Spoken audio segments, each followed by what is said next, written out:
ETF index mutual funds నేర్చుకుని stock మార్కెట్లో రాణించాలనుకుంటున్నారా? వెంటనే ఈ నెంబర్కి కాల్ చేయండి. నమస్తే రమ్మగారు. నమస్తే జయ. రమ్మగారు, పూజ దీని మీద అసలు ఎన్ని అనుమానాలు, ఎన్ని సందేహాలు రమ్మగారు.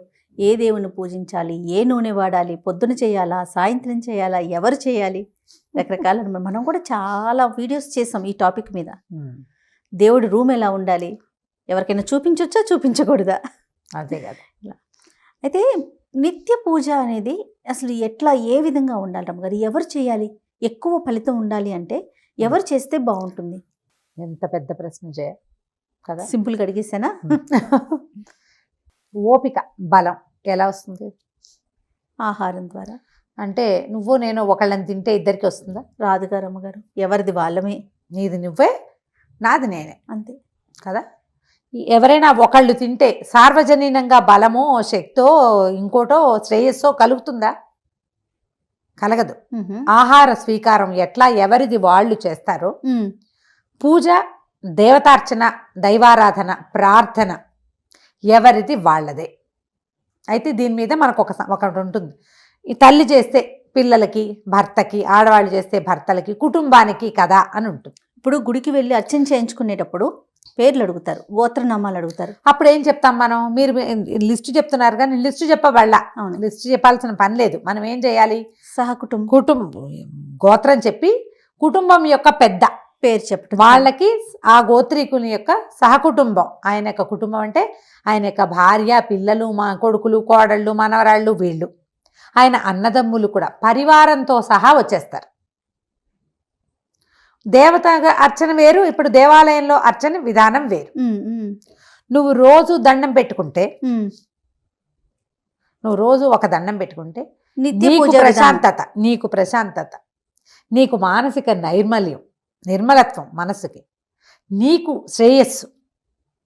మీ ఆవిడ పెట్టుకుంటే మీ కుటుంబానికి మొత్తానికి మంచిదే అయినప్పటికీ నీకు నువ్వు చేయటం వల్ల కలిగే శ్రేయస్సు ఎప్పుడు వేరేగానే ఉంటుంది. ఎవరి పూజ వాళ్ళు చేసుకోవాల్సిందే. సో భర్త చేస్తే భార్యకు కానీ, భార్య చేస్తే భర్తకు కానీ, పిల్లలకు కానీ ఉంటాయి. కానీ ప్రతి వాళ్ళు చేయవలసిందే ఇది. ఎస్, ప్రతి వాళ్ళు చేయవలసిందే. వంట అమ్మ చేస్తుందమ్మా. అవును, ఆడవాళ్ళు వంట చేస్తారు, వాళ్ళు ఒక్కళ్ళే తినరు, అందరికీ పెడతారు. వంట ఆడవాళ్ళు చేసేసి అక్కడ పెట్టేస్తే బలం రాదు, అందరికీ పెడితే వస్తుంది. పూజ అంతా వాళ్ళు చేసినా మిగిలిన వాళ్ళు నమస్కారం చేసుకుంటేనో, హారతి తీసుకుంటేనో, ఆ అక్షింతలు స్వీకరిస్తేనో చేయాలి, పాల్గొనాలి కదా. పాల్గొనాలి, నమ్మాలి. ఇది విధానాన్ని అలవర్చుకోవాలి. ఎవరో ఒకళ్ళు చేస్తే ఇంటిలి పాతికి వస్తుందని మిగిలిన వాళ్ళు ఎవరి దారిని వాళ్ళు పేపర్లు చదువుకుంటాము, ఫోన్లు నొక్కుంటూ కూర్చుంటామంటే ఎట్లా? అలా పనికిరాదు కదా. ఎంత వ్యాలిడ్ పాయింట్ రమ్మగారు. చెయ్యొద్దు అట్లా. ప్రార్థన ప్రతి వాడు చేయవలసిందే. ప్రతి ఒక్కరు నమ్మాలి కదా. నమ్మాలి. దాని మీద కొంత సమయం స్పెండ్ చేసి తీరాలి, కేటాయించాలి. ఇది నేర్పించాలని ఉంది జయ నాకు. చాలా హ్యాపీగా అనిపిస్తుంది రమ్మగారు. దండం పెట్టాలి పిల్లలు. నేను చాలా సందర్భాల్లో విన్నాను, ఇంట్లో పురుషుడు చేస్తే సరిపోతుంది, అసలు భర్తే పూజ విధానాన్ని అవలంబిస్తాడు, ఆయనకి కావాల్సిన అన్ని వస్తువులు ఆ భార్య సమకూర్చాలి. నేను కూడా ఆ మాట చెప్పాను. ఎస్, నేను చెప్పిన వీడియోలో కూడా, పాత వీడియో చెక్ చేయండి కావాలంటే. భర్త ఇది వరకు అంటే సంధ్యావందనాదులు చేసేవాళ్ళు, అభిషేకాదులు చేసేవాళ్ళు ఎవరైనా, ఇప్పుడు కూడా అవన్నీ చేసుకునే వాళ్ళు ఉంటే భార్యలు వాళ్ళకి పరిచర్య చేస్తే చాలు. ఆ విషయంలో స్త్రీలు చేసుకునే పూజా విధానం వేరే ఉంది. మరి ఇప్పుడు పిల్లలకి లేదా పూజా విధానం? నమస్కారం, పిల్లలు నమస్కరించాలి కదా. ఇప్పుడు ఇది ప్రతి వాళ్ళు నిత్యార్చన చేస్తున్నట్టేనా కాదా? ఖచ్చితంగా కదా. ఇప్పుడు ఏంటంటే శాస్త్రం ప్రకారం మనుస్మృతిలోనూ ఎక్కడ చెప్పబడింది జయ, కరెక్ట్గా ఇక్కడ అని నేను చెప్పలేకపోతున్నా, ఒక ప్రత్యేకమైన వాక్యాలు కొన్ని ఉన్నాయి. పురుషుడు ఏం చేసినా, భర్త ఏం చేసుకున్నా, అతను చేసే పుణ్యకార్యాల్లో సగభాగం భార్యకి. స్త్రీ ఏం చేసుకున్నా ఆమె భాగస్వామ్యం ఇవ్వదు, భర్తకి లేదు. అది స్త్రీ తాలూకు పుణ్యకార్యాల్లో భాగస్వామ్యం భర్తకి లేదు. ఆమె తన భర్త యొక్క శ్రేయస్సును కోరి నమస్కరిస్తే, భర్త యొక్క శ్రేయస్సు ఈమె శ్రేయస్సు. అంతే. ఆయన పచ్చగా ఉంటే ఈవిడ పసుపు కుంకుమ పెట్టుకుంటుంది, ఈవిడ సంతోషంగా ఉంటుంది. అలా కోరుకుంటే వేరే గాని, ఆమె ఏదైనా ఒక పుణ్యకార్యం చేసినా, ఒకళ్ళకి సహాయం చేసినా, ఒకళ్ళ కోసం పని చేసినా, ఒకళ్ళ కోసం శ్రమ పడినా ఆ ఫలితం ఆవిడ వాళ్ళ ఖాతాలోనే పడుతుంది. పిల్లలకు కూడా ఉండదు రమ్మగారు? ఎవరికీ ఉండదు. మనది మనకే. మనది మనకే. ఆడవాళ్ళది ఆడవాళ్ళకి మాత్రమే. పురుషుడు చేస్తే స్త్రీ. మగవాడు గనక చేస్తే అందులోంచి అర్ధభాగం భార్యకి చెందుతుంది. చెడు కాదు, మంచి మాత్రమే. కేవలము పుణ్యం మాత్రమే. చెడు పూర్తిగా వాడిదే. ఎంత బాగుందో రమ్మగారు. శాస్త్రంలో ఉంది ఇట్లా. అదే కదా. అయితే ఇప్పుడు మనం ఏమనుకుంటామంటే శాస్త్రాలు ఏం పాటించొద్దు మనం, అవన్నీ వద్దు మనకి, మనము ప్రాక్టికల్గా పోదాం. భర్తకి ఒక బ్యాడ్ హ్యాబిట్ ఉంది, దాని ఎఫెక్ట్ భార్య మీద పడుతుంది. భార్యకి కొన్ని గుడ్ హ్యాబిట్స్ ఉన్నాయి, చక్కగా పనిచేయడం, తీరుగా, అది కుటుంబం మీద ఉంటుంది దాని ఎఫెక్ట్. అంతే కదా, ప్రాక్టికల్గా. ప్రాక్టికల్ ఇలా ఆలోచించుకుందాం. ఇప్పుడు దాని వయసు వరుస అట్నుంచి ఇటు కూడా చేయాలి. ఈ పూజా విధానాలు వీటి మీద మగవాళ్ళు చేస్తేనే పుణ్యం కాబట్టి ఆడాళ్ళు అసలు చేయక్కర్లేదని చెప్పబడలా. గృహస్థు గనక ఈ దైవ కార్యం నిర్విఘ్నంగా చక్కగా ప్రతిరోజు నిర్వర్తిస్తే కుటుంబం మొత్తానికి, ఇప్పుడు ఆయన ఒక ఇంటికి పెద్ద, ఒక భార్యకి భర్త, కొంతమంది పిల్లలకి సంతానానికి తండ్రి, వీళ్ళ పూర్తి బాధ్యత వహించవలసిన వాడు భర్త అంటే భరించువాడు. ఆయన ఒక మంచి కార్యం చేస్తే దాని ఎఫెక్ట్ అందరికీ ఉంటుంది. అందుచేత పాజిటివ్ ఎనర్జీ ఉంటుందని గృహస్థు చేయాలి. పైగా ఏంటంటే పూర్వకాలంలో, ఇప్పుడు కూడా మన వాళ్ళలో అలా చేసుకునే వాళ్ళు ఉన్నారు, జంధ్యం ధరించే జాతుల వాళ్ళు సంధ్యావందనాదులు నిర్వహించాలి. యజ్ఞయాగాదులు చేసేవాళ్ళు పూర్వకాలంలో, యాగాది క్రతువులు చేసేవాళ్ళు, దాన ధర్మాధికారులు చేసేవాళ్ళు, నియమం ప్రకారం వాళ్ళు ఏం చేయాలో వాళ్ళు అది చేసి తీరాలి. ఆ చేస్తే కుటుంబంలో పిల్లల్ని కూడా మళ్ళీ చిన్న మగపిల్లలైతే 8 ఏళ్ళు రాగానే ఉపనయనాలు చేసేవాళ్ళు, ఆడపిల్లలైతే వివాహాలు చేసేసేవాళ్ళు. అది ఎప్పటిదో సంగతి కదా. ఇప్పుడు మనకు ఉపనయనాలు తక్కువైపోయినాయి, 8 ఏళ్ళకి వివాహాలు చేసేది లేదు కదా. 15 ఏళ్ళు వచ్చినా పిల్లల్ని చంటి పిల్లల్లాగానే చూసుకుంటున్నాం మనం. 25-30 ఏళ్ళు వస్తే కానీ ఆడపిల్లలు పెద్దవాళ్ళు అయినట్టు కాదు ఇప్పుడు అసలు. అవును, ఇప్పుడు కాలం మారిపోయింది కదా. కాలం మారినా మన పూజా విధానాదులు మారినాయా? మన భక్తి ప్రపత్తులు, శ్రద్ధ, ఆసక్తులు ఏవి మారలా. ఇంకా కొంచెం మెట్లెక్కినాయి. ఈ పూజ చేస్తే ఆ ఫలితం, ఆ పూజ చేస్తే ఈ ఫలితం. ఇప్పుడు ప్రజెంట్ ఈ సంవత్సరం నుంచి గట్టెక్కడానికి ఏం చేయాలి అలాంటి ఆలోచన విధానం వచ్చింది. ఆలోచన మార్చుకోండి. ప్రతి వాళ్ళు ప్రార్థన చేయవలసిందే. బాగుంది. ప్రతి పిల్లవాడు ఒక 2 ఏళ్ళు 3 ఏళ్ళు వస్తే పిల్లలకి జేజి పెట్టడం, నమస్కారం పెట్టడం, దేవుడి దగ్గర దండం పెట్టుకోవటం నేర్పించండి. మీ ప్రార్థనా విధి ఏదైతే అది.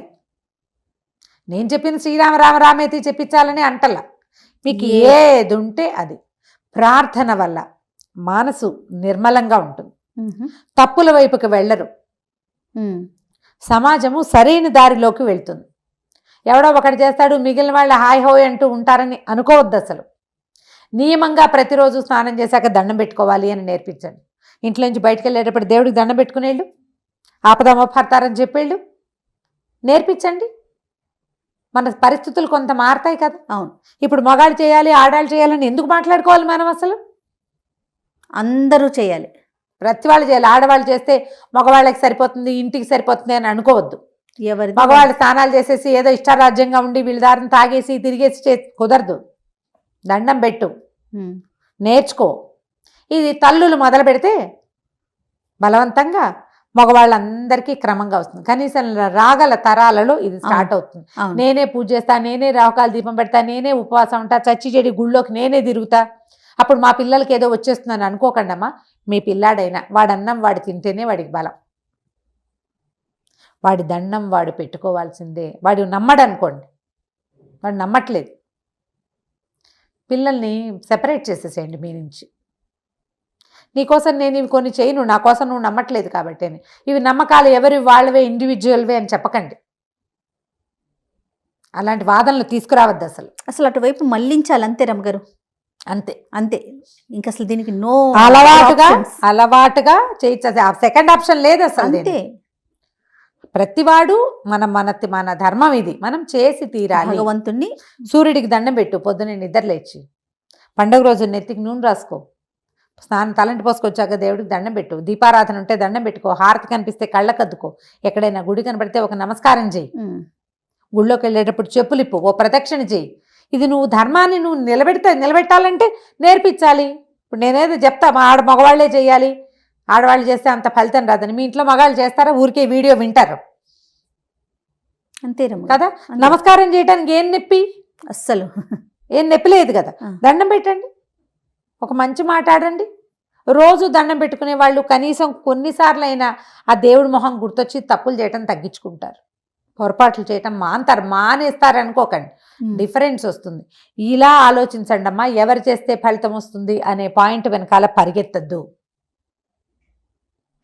ఎవరైనా చెయ్యవలసిందే అని పెట్టుకోండి సిద్ధాంతం. నిత్యము దండం పెట్టాలి. ఓ రోజు తింటే సరిపోతుంది ఆ వారానికి ఒకసారి? కాదు కదా. కాదు కదా. మంగళవారం శుక్రవారం దీపం పెడతాం అలాంటి చెప్పకండి. దీపాలు పెడితే పెట్టారు, దండం పెట్టుకోండి. దండం పెట్టండి రోజు ఇంటిల్లిపాది. ఎవరి టైం ప్రకారం వాళ్ళు బయటికి వెళ్ళేటప్పుడు దండం పెట్టుకోవడం అనేది ఒక విధి అలవాటు చేసుకోండి. జీవితంలో ఎంత మార్పు వస్తుందో గమనిస్తారు మీరు. కనీసం ఒక 21 days నిత్యము దండం పెట్టుకోవాలి అని పెట్టుకోండి. ఇప్పటిదాకా మీకు ఈ అలవాటు లేకపోతే ఆడ మగ పిల్లలు ఎవరైనా సరే నమస్కారం చేయటం మొదలుపెట్టాక నాకు ఈ డిఫరెన్స్ వచ్చింది అని ఖచ్చితంగా చెప్తారు మీరు. ఈ నమస్కారం నాకు చెప్పిన నువ్వు నాకు నేను నీకు చెప్పిన నమస్తే చేయ ఇది కాదు. ఏమంటారంటే యాంత్రికంగా మన అలవాటు ప్రకారం కాదు. శ్రద్ధ, భక్తి, ఆసక్తి, దీనివల్ల మనకు ఒక పాజిటివ్ ఎనర్జీ వస్తుందన్న ఫీల్ తోటి చేసి చూడండి ఎంత డిఫరెన్స్ వస్తుందో. ఈ వీడియో చూసిన 21వ రోజున ఎస్ మేము ఇది చూసాము అని పెట్టాల్సిందే మీరు. సూపర్. అంతే. ఎంత అద్భుతమైన విశ్లేషణ రమ్మగారు.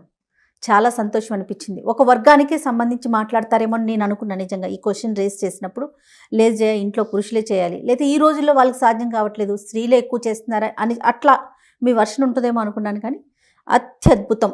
ఎవరమైతే అన్నం తింటామో వాళ్ళు ప్రతి ఒక్కరూ దేవుణ్ణి నమ్మకంగా కొలవాలి. అంతే. నమస్తే రమ్మగారు. నమస్తే.